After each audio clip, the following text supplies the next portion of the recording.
Hey VHS snobs, gonna need your help with this one. I'm drawing a blank here, but I'm thinking of a slasher film. Came out in the early 80s about a lunatic in the woods who hunts hikers. Oh, of course, 1982's The Forest, the one directed by Don Jones. And I know what you're thinking, and yes, the same Don Jones who brought us Sweater Girls and Schoolgirls in Chains. Who else would I be talking about? Alright, before I get too cynical on you, this one does have something a little extra that separates it from the pack. But will that be enough to elevate it above the mediocrity? Well, that's what we're going to find out on this episode of Straight to Video. Straight to Video. Alright, before anything else, I gotta say just how much I love the smooth jazz soundtracks of early 80s movies. Really captures the horror of being left on hold. Anyway, this being an 80s slasher, we start off in the only way possible, with the offing of two totally nameless, utterly irrelevant characters who are only here to die, to create some vibes. And we're off and running. The next cut we get, straight to LA, where we catch up with Steve and Charlie. Steve's having a little trouble with his marriage. We've been discussing divorce. And Charlie's trouble? Everyone else. Look at all these clowns, they're all crazy. Hey, I'm surrounded by insanity. Steve figures a camping trip is just what Charlie needs. I got a place that nobody goes. Which introduces us to Sharon and Teddy. So you guys want to go camping? And without us? To which the girls, feeling a little insulted and having a lot to prove, announce, Matter of fact, we were thinking of going camping ourselves. Yourselves? You mean alone? to which the guys remain skeptical. You know, whenever you guys don't want us to go somewhere or do something, you always say it might be dangerous or risky, just like there are bears or wolves or rapists out there. You see, they sneak up behind you. They grab you and drag you into the woods. And then they have their way with you. More than you're gonna They've been thinking about divorce. Anyway, after a little gender showdown, We're talking about roughing it. Big deal. Yeah, who couldn't do that? You couldn't. You couldn't do it. As I remember, you got us lost many times. And who fell in the river and almost drowned? I just wanted to go for a swim. With your clothes on? Hey, I got an idea. Why don't we all go camping together? It might even be fun. they agree to take separate cars, with Steve assuring everyone he knows the way. Keep that in mind, we're to come back to that a lot. And we got ourselves a story. The girls get going ahead of the guys, and the guys don't get far, with Charlie's truck soon overheating. And how much is that going to cost? And how long to fix? Not too long. Not too much. I don't want to read too much into this, but based on his body language and that charming smile, I am really beginning to think that this might take a long time and cost a lot of money. Sure enough, You believe that? $140 to plug a stinking radiator? And 4 hours to fix it? yeah, that's the worst act of gouging you'll see in any horror movie. The guys, now hours behind, finally make their way to the park, where they are greeted by this absolute delight of a park ranger. Cameo by director Don Jones, by the way. You know, over the years, there's been some people ain't come back from in there. We never even found their bodies. Who talks like that? Worse yet, he drives off and forces everyone to listen to his side project. People do disappear, but where do they hide? In the dark side of the forest. Yeah, look, it was the early 80s. Everything had to have a song, everything had to be a song, and The Forest was no different. Anyway, it soon becomes apparent that neither one of them has any idea where they are or where they're going. Tempers begin to flare. And besides, whose idea was it for this stupid camping trip anyway? All right. Yours. I got a place that nobody goes. It was your stupid idea. But look at the girls, hours ahead and miles more capable than the guys gave them credit for. I mean, look, there's a tent, there's a fire, and there's, oh yeah, some ghost children. This is where the movie takes something of a supernatural twist with these two kids. And of course, whenever you come upon the spectral apparition of two children, you gotta ask, where's your mother? Have you seen my children? You see them. Send them home. They must be punished. Not wanting to tell her how to raise her kids, but also not wanting to get involved, the ladies decline to help and politely refuse to answer. Unfortunately, Big Sister doesn't give a fuck about discretion. And two pretty ladies. Ratting them out to the dad, the villain, and cave connoisseur John, more affectionately referred to in this film as Daddy. And Daddy's going hunting. John Jr. rushes to warn them, and Jennifer, played by Becky Burke, yes, the same Becky Burke, and just kidding, comes along to help. The kids, still being young and not quite knowing how to introduce themselves, send Sharon running, leaving Teddy as easy pickings, and picked easily she is, though not before John explains, it's not all about the killing. Oh, I don't want to hurt you, but I'm starving to death. I haven't had anything to eat for days. Teddy's still not feeling it. John escalates, communication completely breaks down, Sharon doubles back, and John gives chase, which, fortunately for Sharon, takes place during that time of night where it's clearly day. Sharon falls back on her training. I just wanted to go for a swim.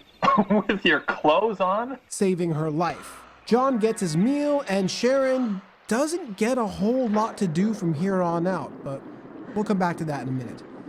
All right, busy night. Oh, except for these two assholes who have still not even shown up yet. We're headed east. And east just happened to be the direction of the campsite. How's that? Why not? You've already tried north, south, and west. Anyway, what would a slasher be without an unexpected rainstorm or isolated showers, I guess? The boys take refuge in a cave, the only thing they managed to find on this trip, though they just cannot seem to find one without a serial killer. John, being a flesh-eating ogre but hardly a bad host, offers the boys a place to stay, a meal. It's pretty good. What is it? It's a dough. A little old, but tasty. See, just because you lose your mind doesn't mean you gotta lose your sense of humor. But most importantly, a story. This is where we get a little background as to how he found himself a single dad living in a studio.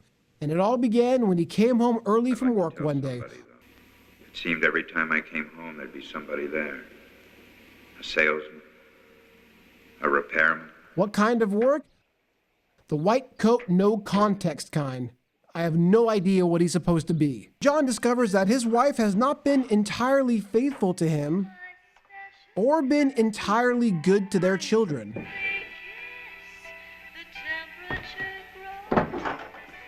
Pretty sure you're supposed to hide the affair from the kids, not the kids from the affair. Anyway, as it turns out, this whole thing was about John's inability to provide.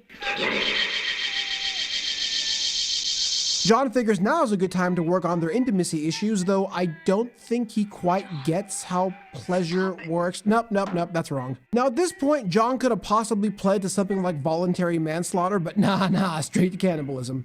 Actually, back up. He does make a stop at second-degree murder when he goes after the repairman who actually sticks around to fix the refrigerator, which at least implies one thing. A salesman, a repairman.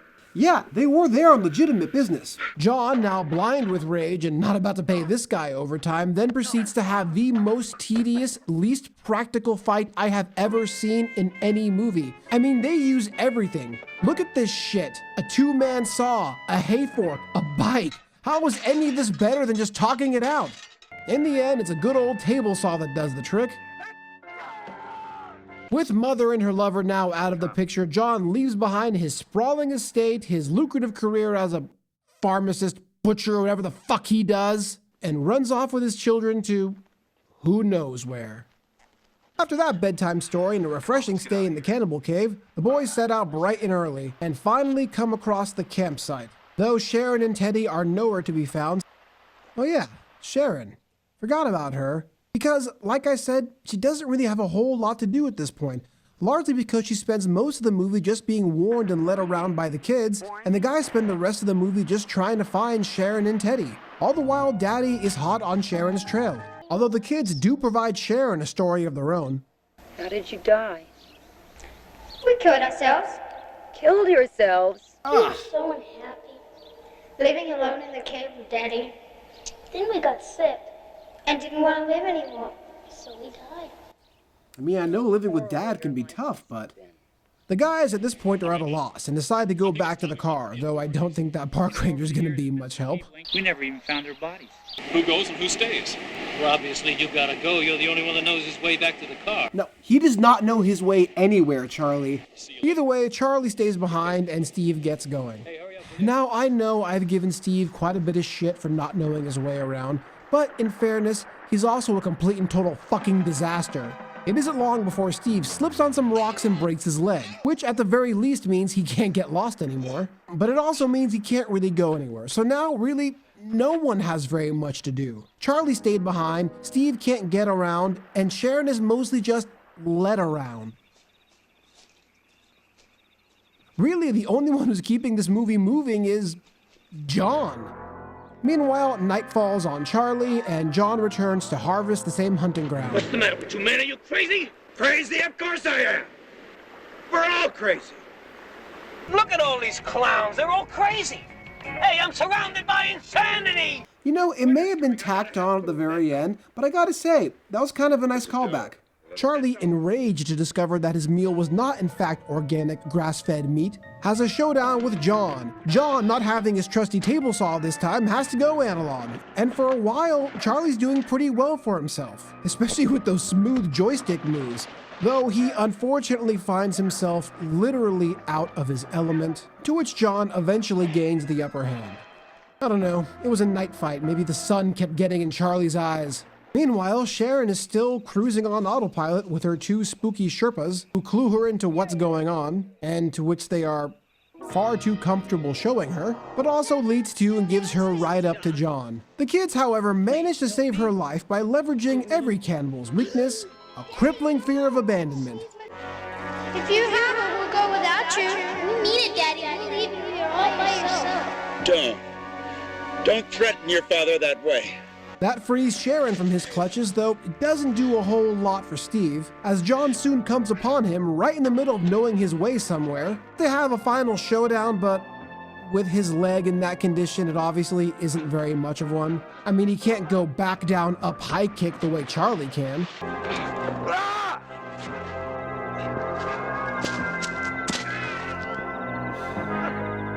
But either way, they fight it out.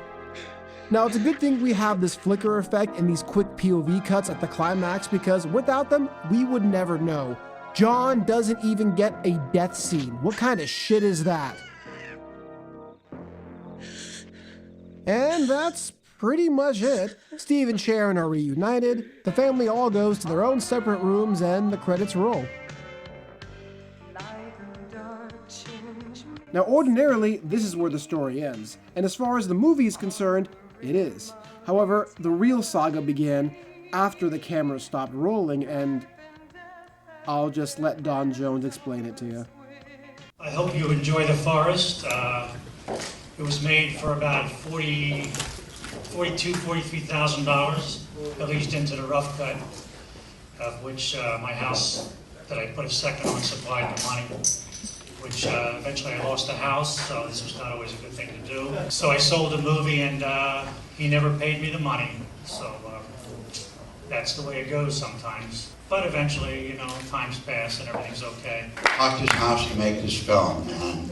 Hey, what do we all learn from that? Don't hawk your house. Yeah, this fucking thing cost him his house. It's barely even worth a late fee, much less a house.